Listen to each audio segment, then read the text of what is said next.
ഞാൻ പരസ്പരം എന്ന് പറയുന്ന സീരിയലിൽ വില്ലനായിട്ട് അഭിനയിച്ചു. SI ധനപാലൻ. അപ്പോൾ ഭയങ്കര ക്രൂരനായ ഒരു വില്ലനാണ്, ഒരു പോലീസുകാരനായ.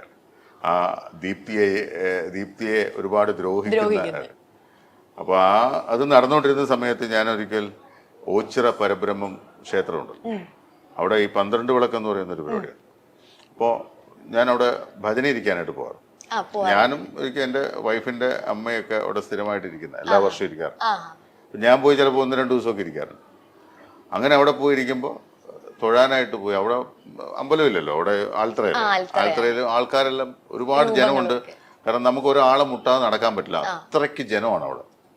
അപ്പം ഞാനിങ്ങനെ തൊഴുതുകൊണ്ട് നിൽക്കുമ്പോൾ ഞാൻ പെട്ടെന്ന് എന്നെ ആരോ വഴക്ക് പറയും. നോക്കിയപ്പോൾ ഒരു പ്രായമുള്ളൊരു അമ്മ, അവർ എൻ്റെ അടുത്ത് നിന്നിട്ട് എന്നെ വഴക്ക് പറയണം, എന്തൊക്കെയോ പറയാ വിളിച്ച്. ആ പെണ്ണിനെ ദ്രോഹിക്കുന്ന നിനക്ക്, ദ്രോഹിച്ചിട്ട് ഇവിടെ വന്ന് പ്രാർത്ഥിച്ച നിനക്ക് മോശം കിട്ടൂടാ, അങ്ങനെയാണോ ഇങ്ങനെയാണെന്ന് എന്തൊക്കെയോ പറയുന്നു. ഞാൻ കണ്ണു തുറന്ന് നോക്കിയപ്പോൾ ഇവരിങ്ങനെയൊന്ന് വഴക്ക് പറയാ.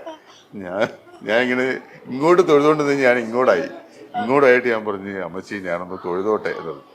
അവനെ നിന്നെ തൊഴാൻ സമ്മതിക്കുന്നുണ്ടെന്ന് അടിക്കാനൊക്കെ വരുവരും.